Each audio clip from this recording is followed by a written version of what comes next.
ada seorang pemimpin umat yang bernama Salahuddin Al-Ayyubi. Ya, waktu itu dia menginisiasi, mengusulkan kepada khalifah ya untuk dilakukan peringatan Maulid Nabi untuk mengingatkan kecintaan umat kepada Nabi Muhammad SAW.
Bahwasanya pada kesempatan yang berbahagia ini kita sama-sama dapat mengikuti kegiatan peringatan Maulid Nabi besar Muhammad SAW tingkat Kecamatan Tapes. Mudah-mudahan kegiatan ini memberikan dampak manfaat buat kita semua dan kita akan selalu senantiasa menjadi bagian yang dicintai oleh Allah dan Rasulullah SAW. Kana Muhammadun aba ahadim min rijalikum. Allah. Walakin Rasulullah wa khataman nabiyyin.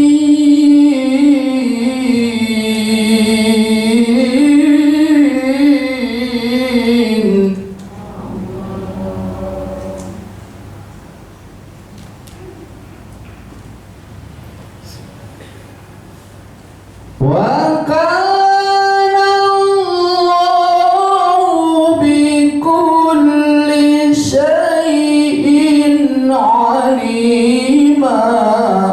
kawan-kawan, ini sebagai sebuah implementasi dari Kota Depok sebagai kota sejuta maulid. Ini masih terus kita dengungkan, kita sosialisasi. Karena dengan kita menyelenggarakan maulid, minimal kita diingatkan untuk sering bersolawat pada baginda Rasul Sallallahu Alaihi Wasallam. Satu kali kita sholawat, 10 kali lipat dibalas oleh Allah Subhanahu Wa Taala. Kita bayangkan kalau sehari setiap habis sholat kita sholawat 5, 10, udah berapa itu pahala kebaikan? Ya, dan satu-satunya amal ibadah yang tidak ditolak, ya, apapun kondisi kita dan bagaimanapun apapun niat kita, yaitu ibadah sholawat. Ya, jadi semua amal ada yang ditolak, ada yang diterima. Tapi kalau sholawat semuanya diterima, ya, sholawat semuanya diterima. Itu kegembiraan yang pernah diungkapkan, kegembiraan datangnya lahirnya baginda Rasul Shallallahu Alaihi Wasallam oleh paman beliau yang dinyatakan Allah dia dipastikan masuk neraka jahanam, ya, yaitu Abu Lahab. Abu Lahab sempat bergembira karena ponakannya itu lahir. Ponakannya lahir karena bapaknya udah nggak ada. Ya, bapaknya udah nggak ada, dia lahir dengan selamat, dengan aman, subhanallah. Pamannya pada girang, semuanya gembira. Nah, karena dia menyambut gembira itulah sampai dia sempat memerdekakan hamba sahayanya, yaitu Ibunda Suwaibah al-Aslamiyah, karena dia selanjutnya menjadi ibu susunya Nabi Muhammad SAW. Makanya setiap hari Senin, ya, dalam satu riwayat, ya, azab kuburnya Abu Lahab itu diringankan, nggak dibebaskan Ustaz, diringankan. Artinya barangkali dia harusnya dipukul sama palu gitu, alanya ini pakai sapu lidi gitu misalnya, seperti diringankan azab kuburnya. Subhanallah. Bagaimana kalau kita melakukan sholawat kepada baginda Rasulullah SAW, itu minimal. Ya, tapi tentunya ada yang lain. Saya berharap peringatan Maulid ini tidak hanya sebagai peringatan seremonial. Ya, seremonial itu biasanya ada makan, ada minum. Dalam riwayatnya dulu di zaman Abbasiyah, di zaman pemerintahan Khilafah al-Abbasiyah dan juga Khilafah al-Umayyah, ada seorang pemimpin umat yang bernama Salahuddin al-Ayyubi. Ya, waktu itu dia menginisiasi, mengusulkan kepada khalifah, ya, untuk dilakukan peringatan Maulid Nabi untuk mengingatkan kecintaan umat kepada Nabi Muhammad SAW. Dan setelah itu rencana beliau akan mengajak para umat Islam, tokoh-tokohnya, tokoh-tokoh mudanya untuk melawan penjajahan. Yang pada saat itu kebetulan, ya, itu kondisinya sama dengan sekarang. Palestina sedang dijajah. Kalau dulu dijajah oleh Salibis, kaum Salibis, ya, perpaduan orang-orang yang nggak senang sama Islam.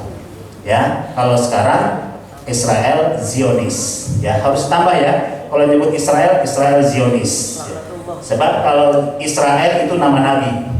Ya, Nabi siapa, Bu? Nabi siapa, Bu? Israel? Hah? Sebutan Nabi siapa? Nabi Yakub alaihissalam. Subhanallah. Jadi kalau kita sebut penjajah Palestina, Israel Zionis. Ya.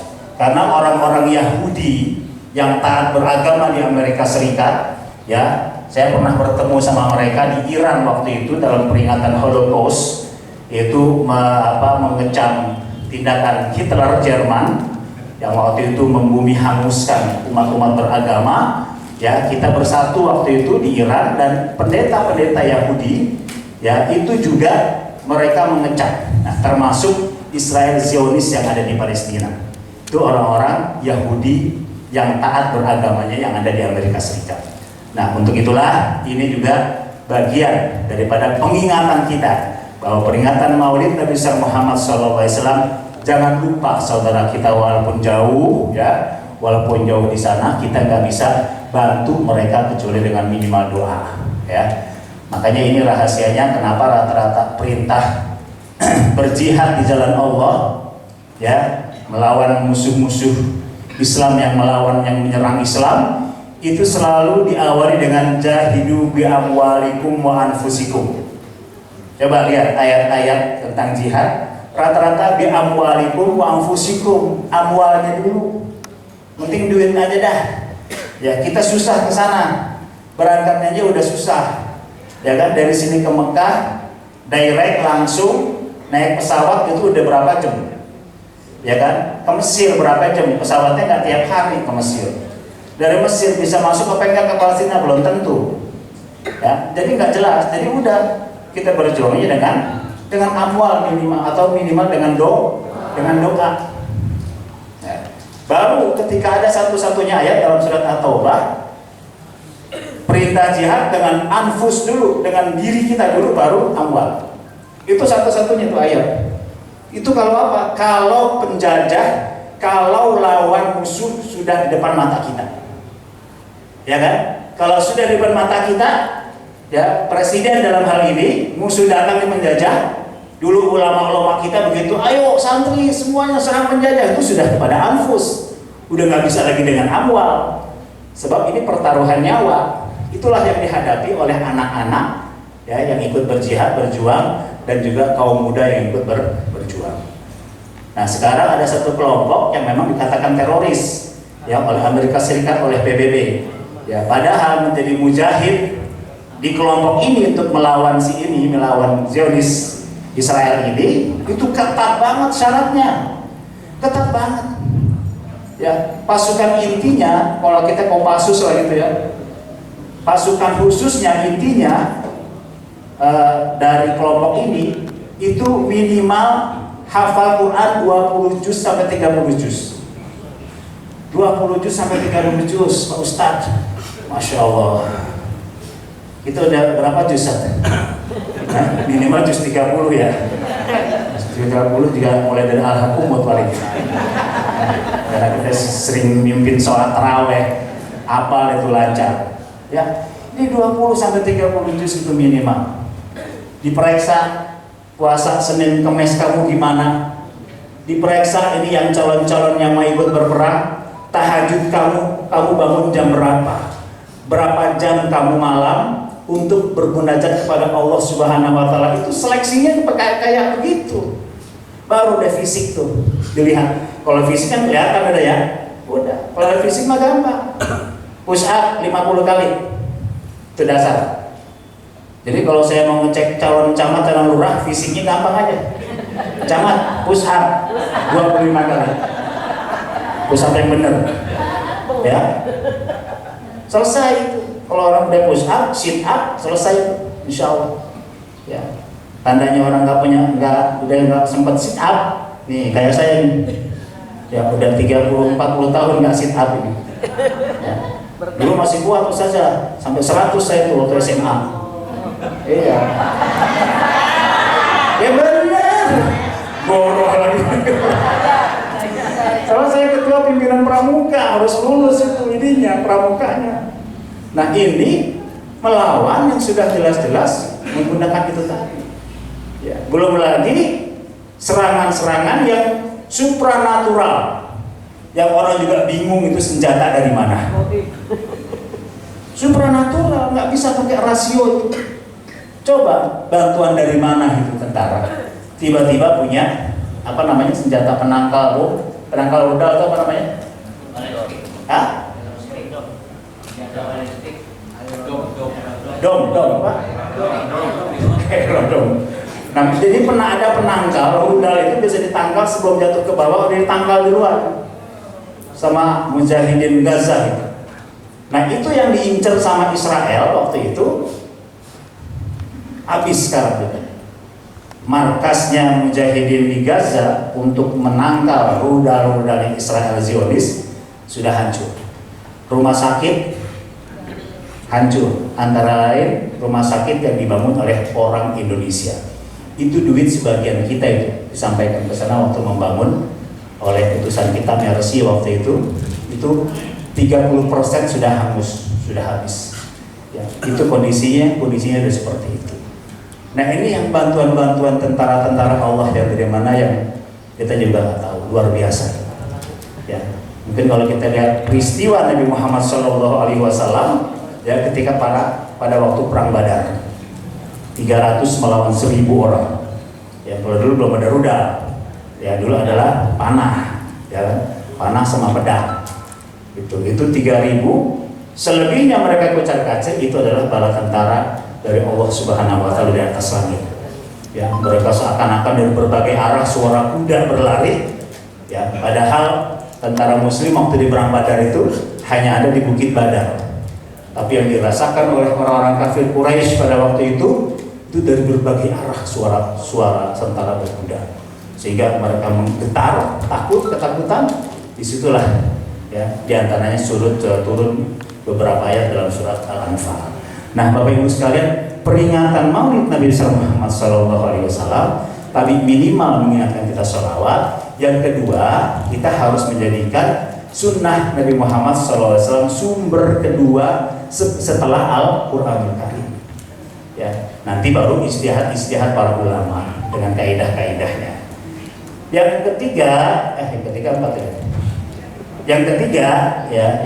yang saya ingatkan dari hikmah peringatan Maulid ini, masalah keteladanan baginda Rasul Sallallahu Alaihi Wasallam. Keteladanan Rasul itu ada yang harus kita teladani. Kita juga harus membedakan antara juga hobi-hobinya Rasulullah SAW, hobi pribadi. Ya, hobi pribadi itu kita bagaimana membedakannya. Nah, disitulah kita belajar nanti dari para ulama kiai kita, karena mereka lah yang mempelajari itu namanya usul fikih, yang mempelajari fikih, yang usul fikih. Ya, contohnya makan pakai tangan kanan. Ini sunnah Nabi yang dianjurkan untuk diikuti atau hobinya Nabi? Hah? Dianjurkan oleh Nabi Muhammad SAW. Itu ada kaidahnya. Bukan sembarang kita mengatakan ini dianjurkan. Itu ada kaidahnya. Ya, itu sebenarnya ranahnya kiai nanti, kiai ustadz nanti, ya, yang akan menjelaskan. Kalau saya dibilang mengambil lahan kiai, gitu, ya. Ini lahan kiai. Ya, jadi ini sunnah yang memang dianjurkan. Jadi saya ingatkan dalam sambutan Maulid bukan sekedar apa istilahnya hura-hura. Gitu. Memang hura-hura karena bergembira dengan kelahiran baginda Rasul, tapi bergembira yang terkendali dengan kenikmatan yang Allah berikan kepada kita, yaitu diutusnya seorang pemimpin dunia seperti Rasulullah. Bayangkan bagaimana kalau Allah tidak mengutus Nabi Muhammad gitu loh. Kita menjalankan syariat Islam ini susah karena contohnya nggak ada gitu. Makanya harus dijadikan sebagai contoh. Yang pertama sebagai sumber kedua setelah Al-Quran, yang kedua sebagai keteladanan, yang ketiga tentunya bagaimana Nabi Muhammad SAW kita jadikan sebagai panutan dalam hal menjalankan syariat Islam seperti itu. Ini ada hal yang unik. Nabi Musa waktu ingin dakwah menghadap Firaun, dia minta pendamping. Dia baca Rabbis Rohli, boleh dekat kan? Boleh. Agak dilihatin dulu. Dia salah suka curiga dulu dia mana saya. Rabbis Rohli, wa yassirli, wahlul yafqahu ya, waj'alni waziran min ahli Harun akhi. Itu Nabi Musa waktu pengen ngadepin Firaun, jangan takut-takut udah ya. Firaun, itu dia Rabbi syrahli sadri wa yassir li amri, ya Allah lapangkanlah dadaku, kan gitu. Wa yassir li amri, kan gitu. Mudahkanlah urusanku, wahlul 'uqdatan min lisani, lepaslah ikatan yang ada pada lidahku. Artinya dia ngomong biar fasih, biar lancar. Makanya ibu-ibu boleh ngamalin doa. Amalin kan? Ini tadi sore baca dulu nggak apa-apa, takut keserimpet kan gitu. Yang mau ceramah, yang mau ngajar, yang mau belajar, Rabbi syrahli, baca Rabbi syrahli sadri wa yassir li amri wahlul 'uqdatan min lisani yafqahu qawli. Man guru saya nambahin Kiai, ada kitabnya, cuman saya belum punya atau kita, cuman difotoin doang. Wasaddid lisani wahdil qalbi bihaqqi sayyidina Muhammad sallallahu alaihi wasallam wa nawwir qalbi wa basari bijahi nabiyina Muhammad sallallahu alaihi wasallam. Itu dibaca ya, pengen ngajar, pengen ceramah, pengen belajar, mantep. Tambah tuh, kirim dikit lagi. Terusin jangan? Terusin. Cakep ya? Oke ya? Tambahin lagi dah. Nah, tapi ntar ini cuma mahal. Tambahin lagi dah. Dusturakum ya ahlan darab wa ya ahlan batin wa ya ahlan naubah wa ya ahlan nur. 4 kali. Ya, 4 kali. Nah, aja hukum deh, udah baca insyaallah ya. Biar lancar. Jadi nggak kegawakan baik gitu rasanya. Pokoknya nggak keserimpet deh. Ya. Itu Nabi Musa baca itu kenapa? Karena ada rasa khawatir. Karena ada rasa khawatir, ada rasa sedikit kenyih juga rupanya ngadepin Firaun. Kenapa dia bisa meminta pendamping juga? Karena dia merasa nggak fasih. Kan Nabi Musa cadel, maaf. Nabi Musa cadel, tahu kan cadel ya? Kenapa bisa cadel? Kan waktu kecil makan bara api itu. Dari situ bawah tuh asal itu. Ya, makanya dia berdoa seperti itu dan dia mohon pendamping. Makanya ditunjuklah Nabi Harun. Berbeda dengan Nabi Muhammad Sallallahu Alaihi Wasallam. Beliau tanpa meminta kepada Allah sudah katakan alam nashrah laka sadrak. Nabi benar-benar dia punya hati dilapangkan oleh Allah sehingga berbagai macam masalah, berbagai macam kaum dan kabilah yang dia hadapi penuh dengan kedamaian, ketenangan. Masya Allah.